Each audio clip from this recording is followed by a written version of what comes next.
Can we introduce his manager, though? Yeah. Can we introduce his manager, though? Yeah. Yeah. Manager. Look at him. He don't hear me. Can we introduce his manager?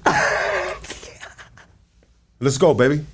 Let's go. Let's switch him up with him, though. All right. Switch him up. Let him get on here, though. This is Mr. D's manager, everybody. Yeah, we got 800 people here. We cannot let this go, dog. Shout out to Cookies. What's up, my G? Chilling, dog. How you doing, baby? Enjoying the moment. Thank you, dog.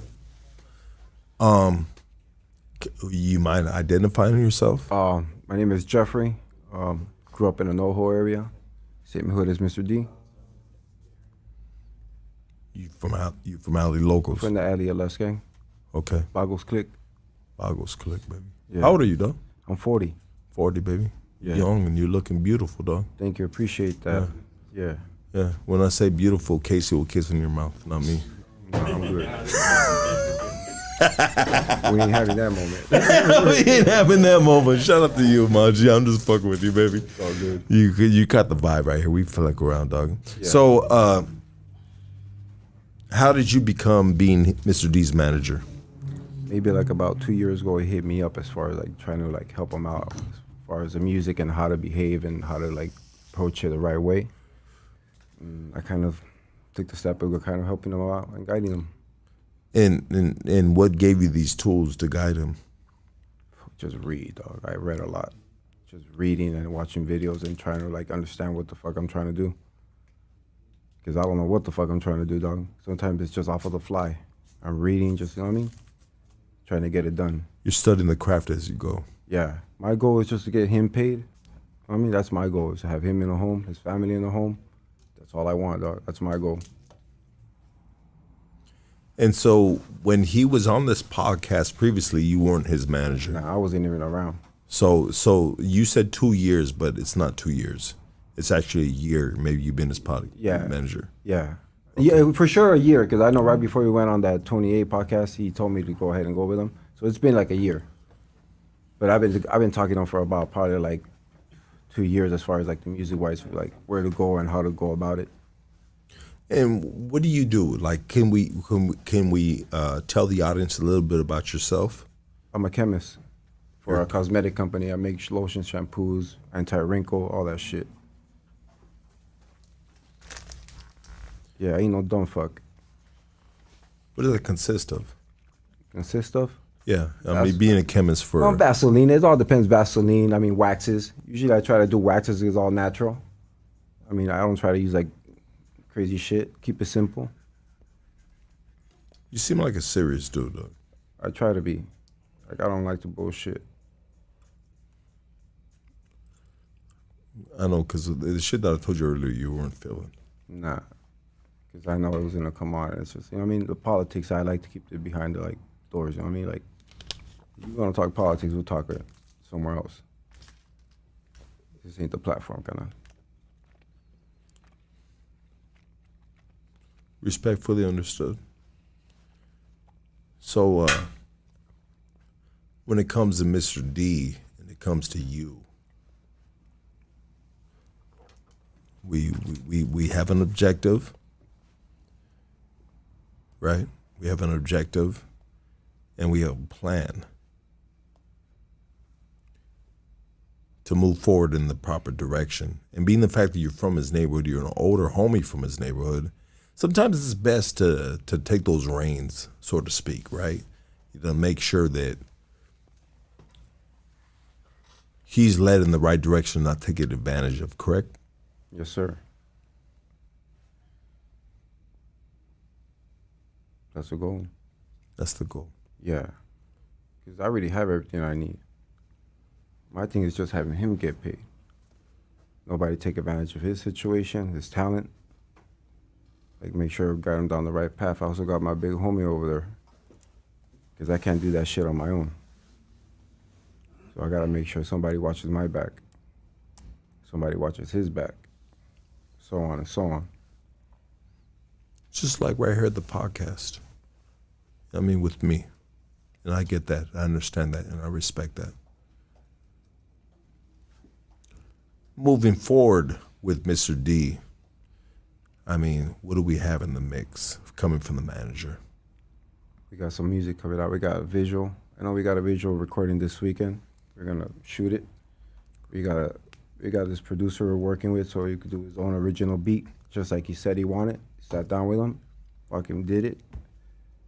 We got Darren Vegas. We're gonna go back and work with him. Same shit. Sit there and make some brand new beats. We got music coming though. What is the I don't want to say the objective because we know what the objective is. But is when it comes to managing an artist like Mr. D, which is your homeboy, which makes it family, right? Yeah, it's family 100%. Yeah, it makes it family, dog. Of course, we don't want to. So you're the buffer between him being taken advantage of by sharks out in the industry, which I'll say correct, but we know it's correct.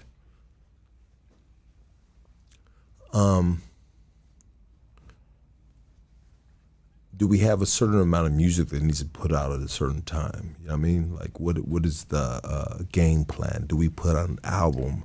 Are we hitting them with fucking singles? You know what I mean? Like, we're gonna hit them with a few singles, and then we're gonna drop the album. That's like ultimate goal is to drop an album, like a few singles, see where it carries us. But the ultimate goal is an album. I think as a music career, you're judged by an album, right? An LP where you drop your body of work. And he has to be judged by his body of work. So, yeah. Have you ever done this type of work before? No, I got none.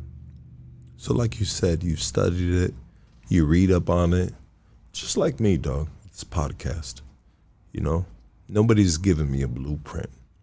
Nobody's giving you a blueprint on managing an artist that could potentially be one of the greatest.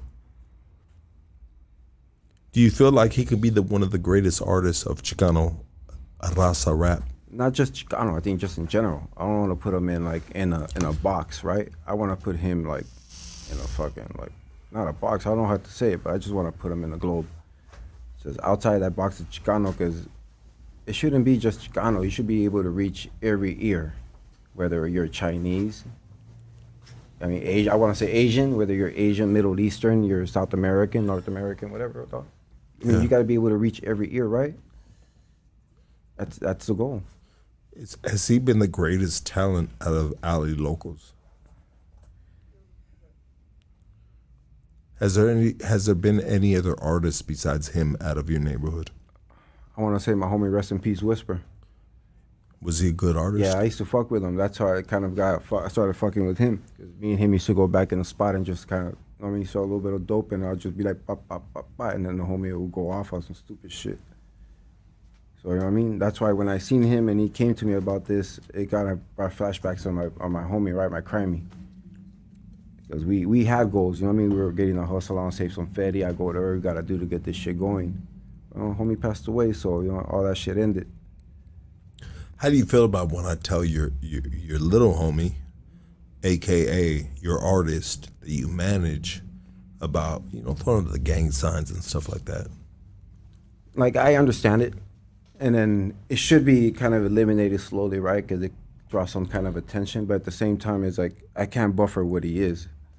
And that's the hard part, I think, is you're buffering the person, right? And the individual and his art form. And then I don't really want to do that shit. So, I mean, yeah, it's something that could be an issue, especially you see how kind of an issue it is. How do you feel about how we dealt with the caller that called in on that stupid shit? I mean, it is what it is. Like, I appreciate the way you took care of it. Like, I appreciate it. But, I mean, I can't do nothing about it, dog. All this shit's going to be everywhere no matter what, right? People are going to hate on us. Just like the other, the artists that came on before I guess I hopped on, right? People are going to hate on us, dog. No matter what. It's something that we can't stop. People hate on you. People hate on me. It just might be by the way we dress, what we represent, the skin color. Like, people hate on us every day, dog. But the saddest part is that it's our own people that are fucking hating on us, G. And it should be the opposite, right? Our own people should be fucking putting us up in a pedestal and making sure that we're something, kind of. But that shit ain't gonna happen. You got dumb fucks out there. I said it, dog. Dumb fucks. Big Güero, Ali. You know what, dog? I love your demeanor. I love the way I love your presentation, dog. And not that seemed as a presentation that somebody practices it, dog. But when you talk to somebody that's real, dog, from my standpoint, from where I'm sitting at, dog, I respect it, bro. So it's a tough industry, huh? Yeah, you gotta be a savage, I believe. You gotta be a savage in the industry. Have you, like, it's so hard, dog. You know what I mean? Dealing with the industry and the politics of it, dog. You know what I mean? And when you know you have a golden nugget, you know what I mean? And I hate to refer Mr. D as the golden nugget, but I'll say it, dog. You know what I mean? Like, the boy is gold, dog. Like, the boy can do great things if he has the right team around him and the right guidance, you know?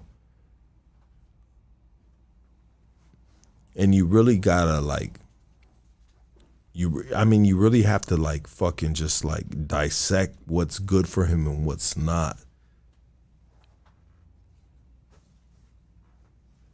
You know, it's a tough job, correct? Very tough. Very tough. You gotta make decisions. You gotta make decisions. So when it comes down to Mr. D, you make the final decision? I think we both do. Mutual. Mutual? Yeah, I don't make decisions without him.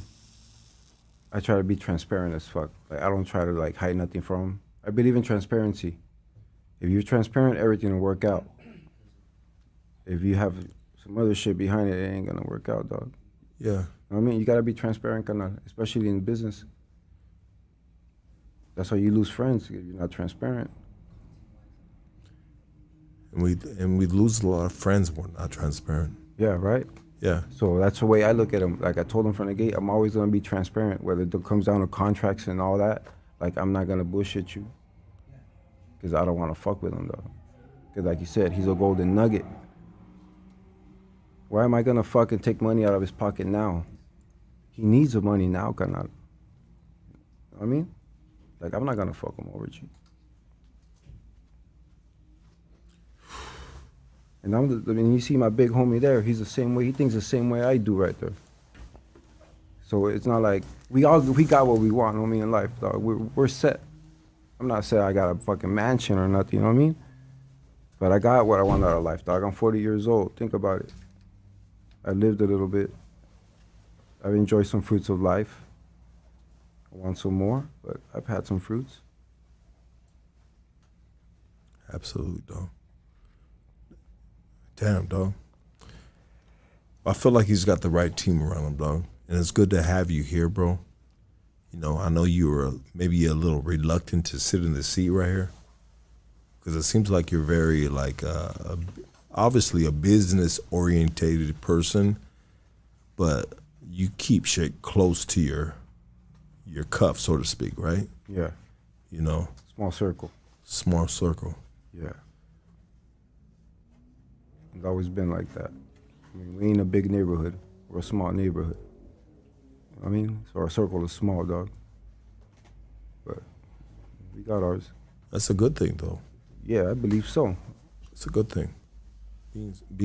Keeping it small, you know? So, I mean, sometimes when you have, like, a big circle, it could potentially, you know?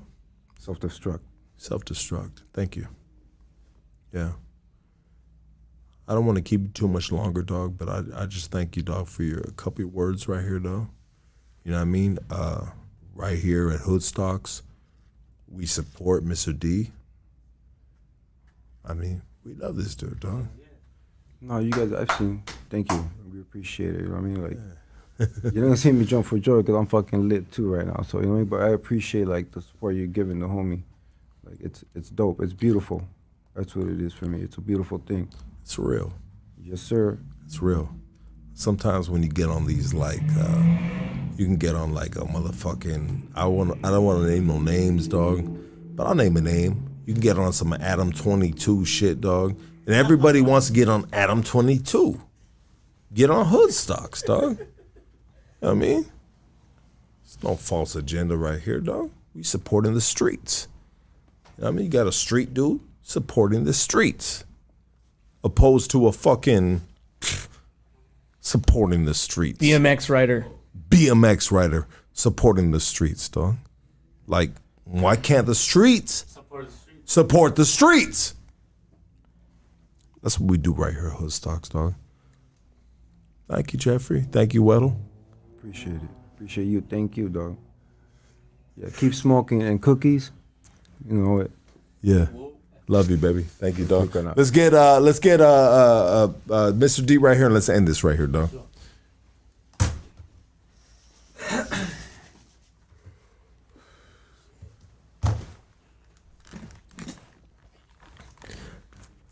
Anybody that has to do a fucking contract with your manager, bro, they're fucking in for it, dog. That dude right there, bro. You know what I mean? Like, you know what I mean? That's a tough dude for a tough conversation. You got the right dude on the team, dog. No doubt. You know what I mean? Like, honestly, I felt like a dentist right now, dog. Like, I was just like, damn, dog. Like, this dude right here, dog, he ain't budging, dog. You know what I mean? He ain't budging.